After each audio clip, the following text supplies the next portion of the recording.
আপনার এত বড় সাহস, আপনি ওনাকে থাপ্পড় মারলেন? আরে ও তো একটা বেয়াদব। যখন পুরা ইনভেস্টটা হয়ে যাইব তখনই খেলা শুরু। মেঘলা আর আমার বিয়েটা এখন আর কেউ ঠেকাতে পারবে না। প্রিয় বৃষ্টি, জানি না কিভাবে আমি আমার ভালোবাসার কথা তোমাকে জানাবো। সারা রাত বাইরে থেকে আসলেই তো পারতে। আর তুমি না অকারণে আমাদেরকে ভুল বুঝছো। তোমাকে কি বন্ধু বানিয়ে আমি ভুল করেছি? আমার এই নিঃস্বার্থ ভালোবাসা তোমার ভালো থাকায় কখনো বাধা হয়ে দাঁড়াবে না। আপনার পূর্বে যে অপারেশনটি হয়েছিল, আপনার সেই অপারেশন হওয়ার সাথে সাথে আপনি সন্তান জন্ম দেওয়ার ক্ষমতা হারিয়েছেন।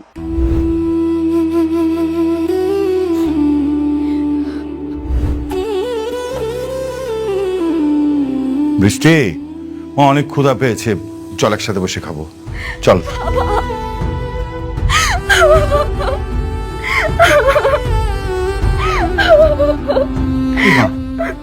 মারে, তুই কান্না করছিস কেন? ডাক্তারের সাথে কথা হয়েছে? হ্যাঁ বাবা, কিন্তু ডাক্তার বলেছে আমি আর সত্যি কোনোদিন মা হতে পারবো না। আরে কি বলছিস? ডাক্তার মিথ্যে কথা বলেছে।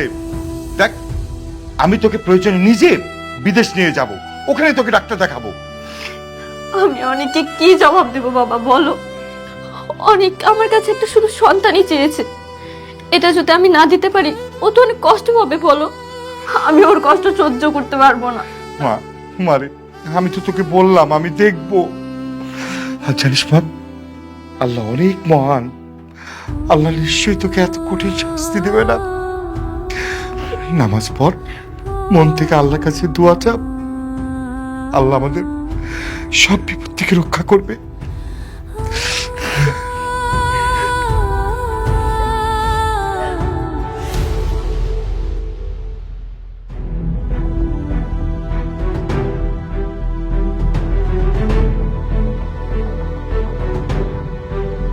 ফকিন্নির বাচ্চা, এই এত বড় একটা কোম্পানির মালিক হয়ে গেল।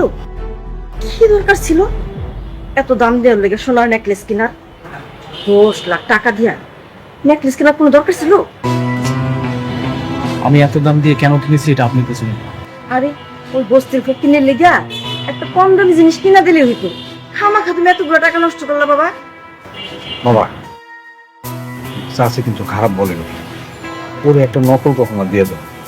আর এইটা আমার মেয়ের জন্য রেখে দাও, ও কিন্তু নকল কখনো বুঝবে না। আপনারা সামান্য এই 10 লাখ টাকা তো ভাবতেছে ওই রকম শত শত নেকলেস কিনতে পারে। ওই ফকিন্নির লেগে তুমি 10 লাখ টাকা দিয়া সোনার নেকলেস কিনছো। কই আমার মায়ের লেগে তো তুমি 10,000 টাকা দিয়ে একটা কিছু কিনে দাও নি বাবা।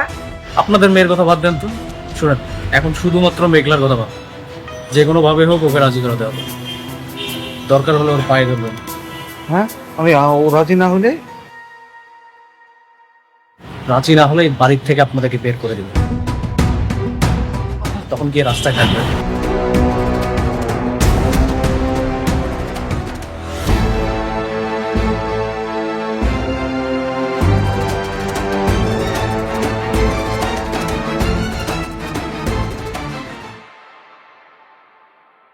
কি ব্যাপার আপনি? আপনারা না আমি কইছি আপনার কাজ না থাকলে আমার অফিসে আইবেন না। আপনি তো আইছেন লগে করে আবার হ্যাগো লয়ে আইছেন। মতলবটা কি কোন তো? আপনার জন্য একটা গিফট নিয়ে এসেছি, আর এটা দেওয়ার জন্য আমরা আসছি। শোনো, অনেক দাম, 10 লাখ টাকা দিয়ে কিনছি। তুমি তো সারা জীবন বস্তিতে থেকে আইছো, এত দামি জিনিস কোনোদিন চোখে কি দেখছো? মানে আনছে যেহেতু, মানে ভালোবেসে আনছে তো জিনিসটা নিয়ে নাও। ছেলেটার মনটা কিন্তু অনেক ভালো। আর এটা তোমাকে অনেক মানাবে, আমি অনেকগুলো দোকানে দেখে এটা দিয়ে এসেছি। সত্যি? ও আল্লাহ, এত দামি নেকলেস! আমি তো খুব খুশি হয়েছি। আমার অনেক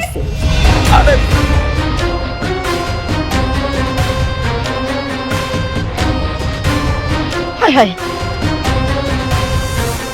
আপনারা কি ভাবছেন আমার স্বর্ণের জিনিস দিবেন আর হাত করে ফালাইবেন? আপনি আমার স্বর্ণের জিনিস কিনা দিলে আমি আপনার বিয়া করতে রাজি হইতাম? এত সহজ? বৌমা, এত দামি জিনিস আর তুমি এমনি ফেলাই দিলা? তুমি কেমন দামি জিনিস কোনোদিন চোখে দেখছো? আর তাছাড়া তোমার এত অহংকার। হ্যাঁ, আমার অহংকার বাড়ছে। আপনার কোনো অসুবিধা আছে তাতে? আপনার তো কোনো অসুবিধা নেই। কেন আইছেন এখানে? ভালোই কইতেছি, এখান থেকে চলে যান। নাইলে কিন্তু বডিগার্ড দিয়া ঘাস ধাক্কা দিয়া বাড়ি করে দিবি। বোমা আমার কথাটা একটু শোনো। এই রাতুল বাবা দেখলে খুবই ভালো ছেলে, খুবই ভালো ছেলে, আমাকে অনেকের চাইতে ধরো 1000 গুণ ভালো ছেলে। তুমি যদি ওরে বিয়ে করো না, তুমি কিন্তু বেশ সুখে থাকবে। আর তোর যে অনেক ও তো তোমাকে বেইমানি করছে, দ্বিতীয় বিয়া কইরা বউলে ফুর্তি করতেছে। তুমি রাতুলে বিয়ে করো, রাতুল অনেক ভালো ছেলে, দেখবা তুমি রাজ রানীর মতো থাকবা। বুঝছি, কথা আছে না, সোজা আঙ্গুলে ঘৃণা উঠলে আঙ্গুলটা বাঁকাইতে হয়। ওনাদের ঘাড় ধাক্কা দিয়ে বাড়ি করে দাও। না না না না বোমা বোমা তা করো না, শোনো না মা, রাতুল অনেক ভালো ছেলে, তুমি ওর বিয়ে করো, কিন্তু তুমি খুব ভালো থাকবা। বলতেছি রাতুল সাহেব, এসব কি সার্কাস শুরু করলেন? হ্যাঁ, আপনি কি ভুলে গেছেন যে আপনার সাথে আমাদের কোম্পানি একটা বিজনেস চলছে? এই আঙ্কেল আন্টি সিকিউরিটি, ওদেরকে খাট ধাক্কা দেবে একটু দেখেন দিকে। যাইছি যাইছি।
ফ্রেশ হয়ে গেছো?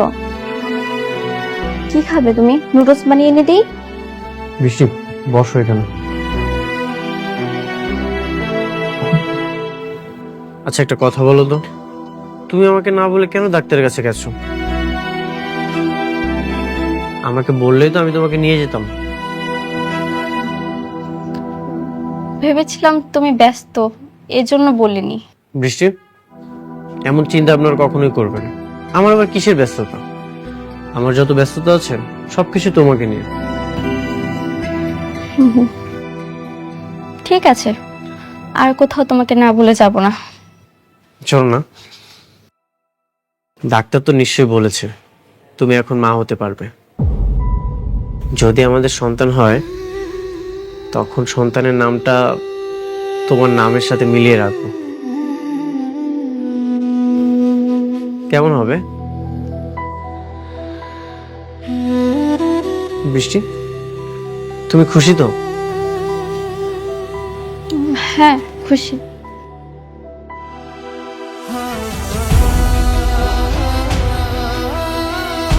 তোমার চোখে পানি কেন?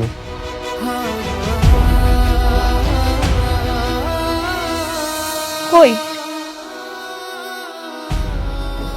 এটা তো খুশির পানি।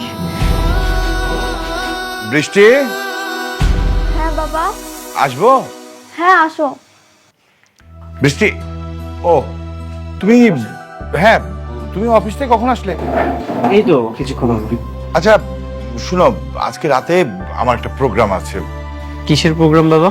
ওই যে আমাদের সবচেয়ে বড় প্রজেক্টটা আছে না, তার মালিক আনিসুর চৌধুরী, তার মেয়ের এঙ্গেজমেন্ট, আমাদের সবাইকে দাওয়াত দিয়েছে। বৃষ্টি, তুইও রেডি থাকিস, আমরা সবাই মিলে প্রোগ্রামে যাব। ওকে? ঠিক আছে বাবা। কথা বল তোরা, আমি যাই। বিয়ের পর তো আমাদের একসাথে কোনো প্রোগ্রামে যাওয়া হয়নি, ভালোই হবে এই প্রথম আমরা কোনো প্রোগ্রামে যাব একসাথে।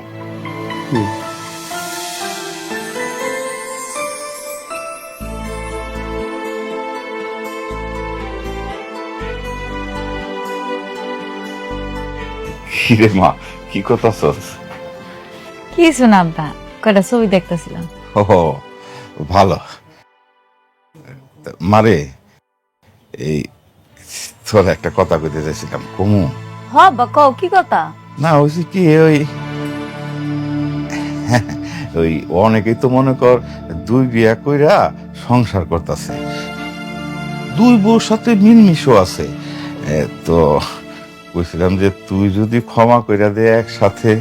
আব্বা আমি পারবো না। আমি আমার স্বামীর ভাগ অন্য কাউরে দিতে পারতাম না। তুই মাইনা না নিলে কি হইব? সে তো ঠিকই আর একটা বউ নিয়ে দিব্যি সংসার করতেছে। করতেছে, আমার পিঠ পিছে করতেছে, আমার সামনে তো আর করতেছে না। আমরা 2 সতীন মিলে এক লগে সংসার করুম জীবনে। তাহলে তুই কি করবি? তোর জীবনটা কি এমনি যাইব নাকি? আর কয়দিন পরে তোর সন্তান জন্ম নিব, তার পরিচয় কি করবি তুই? একটা না একটা উপায় ঠিকই হবে আম্মা। আর তো কিছুদিন, আমার এই সন্তানটা জন্মের পর আমি ওর ডিভোর্স দিয়ে দিব। মারে, তুই আমাকে ভুল বুঝিস না, আমরা তোর একটু সুখী দেখতে চাই।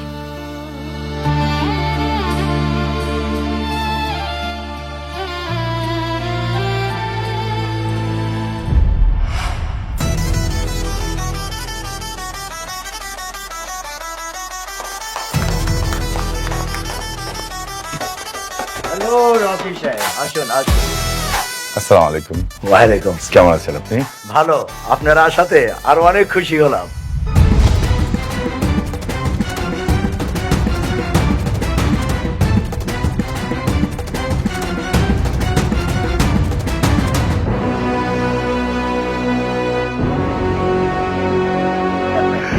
আচ্ছা, পরিচয় করে দিচ্ছি, এ হচ্ছে অনিক, আমার মেয়ে বৃষ্টি, তার জামাই।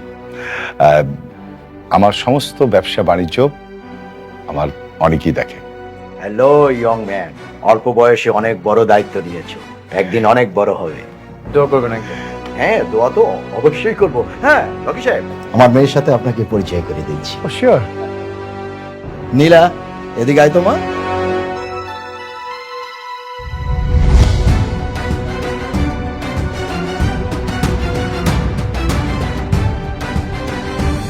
বাবা, হ্যাঁ। তুমি ওকে চিনো? ওকে ইনভাইট করছো তুমি?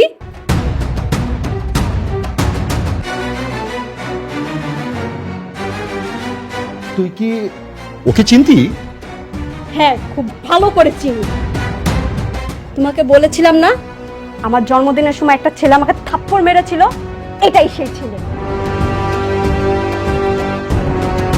ওয়াইসি, এই সেই ছেলে? হ্যাঁ বাবা, একটা বস্তির মেয়ের জন্য আমার গায়ে থাপ্পড় মারে আর সেই দিনের জন্মদিনটা মাটি করে দেয়।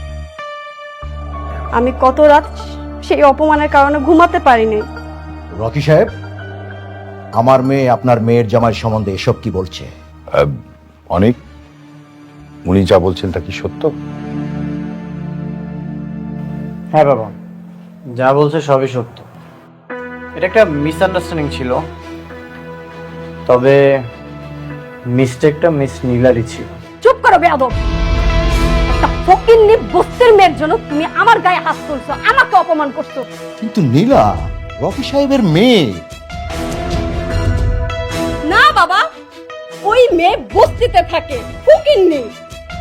রকি সাহেব, আপনার মেয়েকে এমন একটা ছেলের সাথে বিয়ে দিয়েছেন যে কিনা বস্তিতে আরেকটা বউ নিয়ে থাকে। আঙ্কেল, ওটা আমার অতীত ছিল।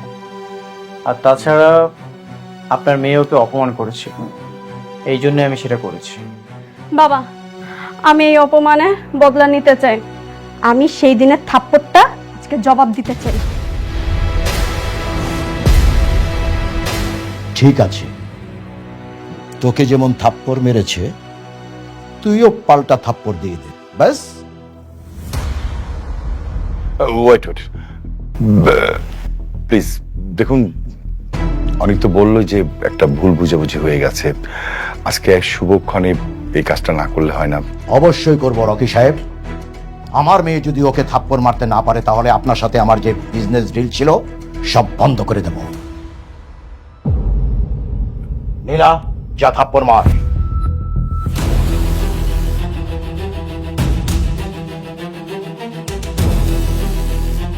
হাত ছাড়ো আমার। আমি বেঁচে থাকতে আমার স্বামীকে কেউ এক বিন্দু পরিমাণ অসম্মান করতে পারবে না, অন্তত এটা আমি সহ্য করব না। বাবা! রকি সাহেব, আমি আবার বলছি, আমার মেয়ে যদি ওকে থাপ্পড় মারতে না পারে তাহলে কিন্তু আপনার সাথে আমার সব কাজ কর্ম আমি সব বন্ধ করে দেব, কথাটা মনে রাখবেন। আপনি যা ইচ্ছা আপনি তাই করতে পারেন, রাস্তার ফকির হয়ে গেলেও আমি আমার স্বামীর সম্মান নষ্ট হতে দেব না। স্বামী তাই না? আমি তোকে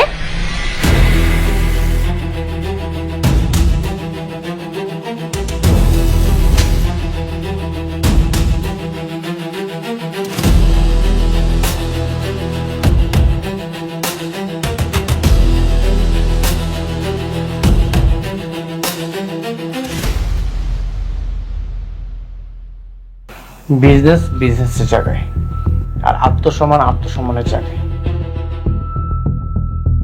আপনারা আমাদেরকে এখানে ইনভাইট করেছেন, আর ইনভাইট করে এনে আমাদেরকে অপমান না করলেও পারতেন। বৃষ্টি, চলো। দেখুন, আমি তো আপনাকে বলেছিলাম যে ছোটখাটো বিষয় নিয়ে এই ঝামেলাটা না করলেই পারতেন, শুনেন নাই। আসি, আসসালামু আলাইকুম।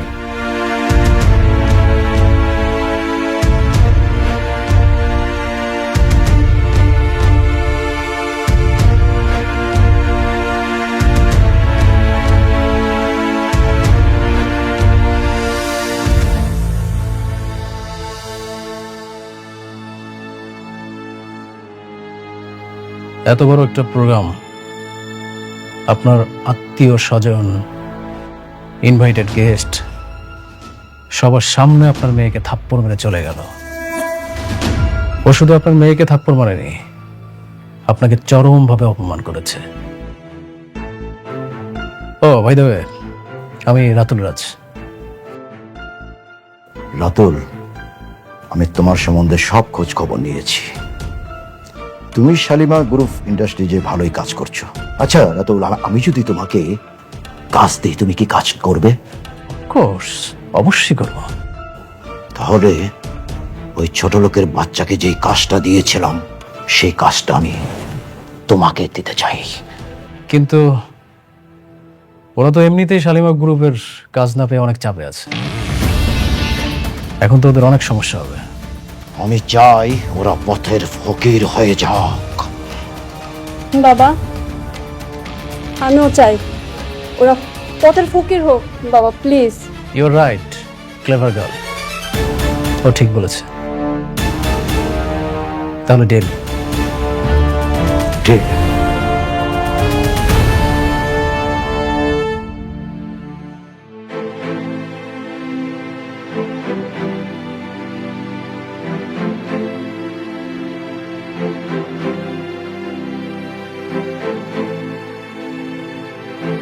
সরি বাবা, আমি সেখানে নিজেকে সামলাতে পারিনি। কেন সরি বলছিস?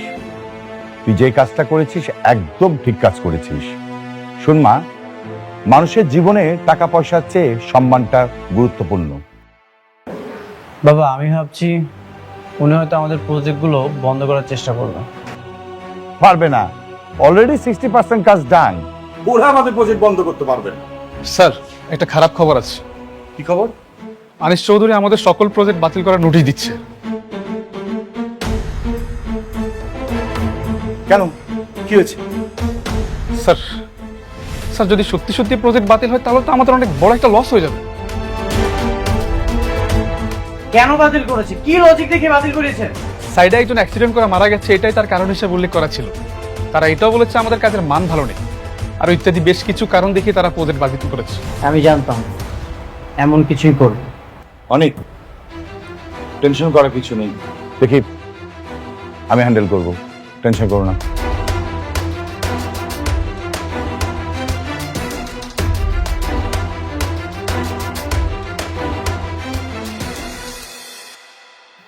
না, আমাদের ফকির হলে চলবে না, যেভাবে হোক আমাদের একটা উপায় খুঁজে বের করতে হবে। কিন্তু কি করবো বাবা, আমি তো ভাবতেই পারছি না। আপনি এতটা নড়বড়ে চুক্তি করেছেন, আমাদের পজিশন তো খুব ভালো ছিল, আমরা এটাকে খুব ইজিলি সলভ করতে পারতাম। হ্যাঁ, সেটাই আমার জীবনে চরম ভুল ছিল। আচ্ছা অনিক, বাবা তোমাকে একটা কাজ করতে হবে। কি কাজ বাবা? না মানে আমি শুনলাম যে সালিমা বিল্ডার্স কিছু নতুন প্রজেক্ট ক্লায়েন্ট থেকে দেবে, তো তুমি ওখানে গিয়ে যদি প্রজেক্ট বের করে আনতে পারো তাহলে এই প্রজেক্টগুলো দেখিয়ে আমি ব্যাংক থেকে লোন নিতে পারবো। এই বিষয়টা অবশ্য আমি বৃষ্টি জানবে না, আমি বৃষ্টিকে বলবো না। কিন্তু বাবা, দেখো আমি জানি যে মেঘলা ওখানে জব করে, আমি না বৃষ্টিকে বললাম না, আমরা তিনজনের মধ্যে এই কথাটা গোপন থাকবে বাবা। এছাড়া আমি কোনো ওয়ে দেখছি না। আর তাছাড়া আমাদের কোম্পানি এই কাজটা যদি না করে তাহলে ভীষণ বিপদের মধ্যে পড়ে যাবে। শালিমা বিল্ডার্স থেকে কি আমাদেরকে প্রজেক্ট দিবে? আর ওখানে তো মেঘলা আছে, ও নিশ্চয়ই কোনো না কোনো ঝামেলা করবে। বাবা আমার বিশ্বাস যে মেঘলা তোমাকে দেখলে অন্তত কোনো ঝামেলাই করবে না। তুমি যদি মেঘলাকে বুঝিয়ে বলতে পারো, আই হোপ যে ও রাজি হবে। কিন্তু বাবা খবরদার গরম মাথায় বলা যাবে না, খুব ঠান্ডা ভাবে বলতে হবে। স্যার উনি তো তার সন্তানকে অস্বীকার করেছে, এটা নিয়ে তাদের মধ্যে অনেকবার ঝামেলাও হয়েছে। এই মুহূর্তে এরকম একটা প্রস্তাব নিয়ে যাওয়া কি ঠিক হবে? দেখো সাবির, এছাড়া তো ওয়ে নাই। আমরা যদি কাজ না পাই তাহলে আমাদের কোম্পানি তো পথে বসে যাবে। বাবা আমার মনে হয় তোমার যাওয়া উচিত।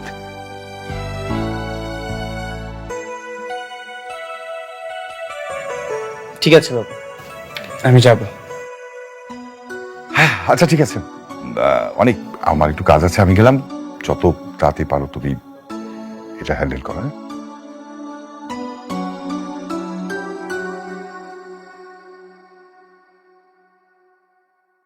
সাব্বির, চলো তাহলে আমরা যাই। Okay sir.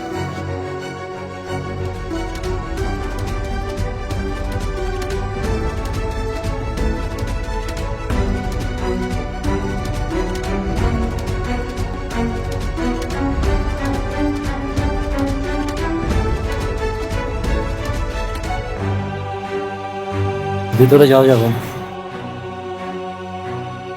ভিতরে যাওয়া যাবে না অনুমতি ছাড়া। আমার কোনো অনুমতির প্রয়োজন নেই, তুমি যে বলো অনেক এসেছে। ম্যাডাম মিটিং আছে, এখন দেখা করবেন না।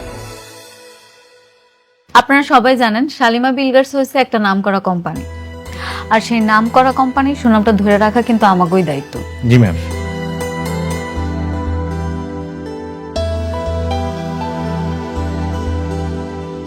তুমি যে বলো অনেক এসেছে তাহলেই হবে।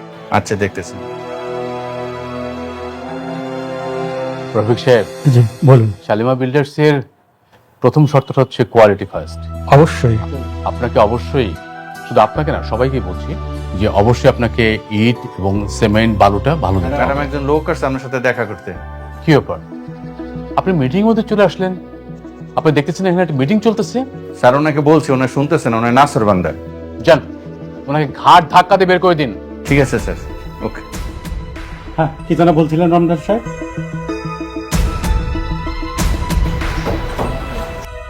স্যার আপনার কথা বলছি, ম্যাডাম বলছে আপনাকে বের করে দিতে। তুমি আমার নাম বলেছো? জি। আমাকে বের করে দিতে বলেছে? ঠিক আছে, আমি কল দিচ্ছি। আচ্ছা কল দিয়ে দেখ।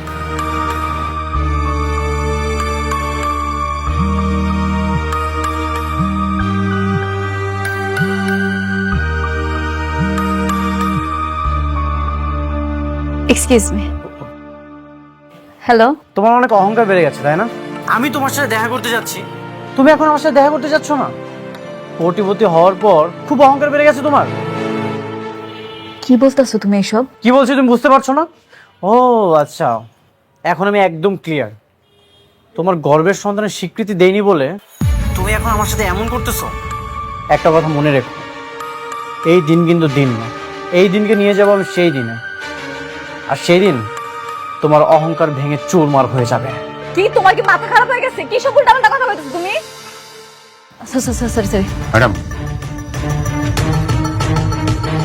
ম্যাডাম আপনি মিটিং কন্টিনিউ করেন, আমি দেখছি। Please carry on. ম্যাডাম হ্যাঁ, ও হ্যাঁ, যেটা বলতেছিলাম আমরা, তো আমি চাই সালাম স্যার সালাম আপনাকে চলে যেতে বলা হয়েছে, আপনি এখন দাঁড়িয়ে আছেন কেন? আমি যার সাথে দেখা করতে এসেছি সে কোথায়? উনি আপনার সাথে দেখা করবেন না। দেখা করবে না মানে? ওর এখন অনেক অহংকার বেড়ে গেছে। সালিমা বিল্ডার্স গ্রুপে যিনি মালিক, তাতে একটু অহংকার থাকতেই পারে অনিক সাহেব।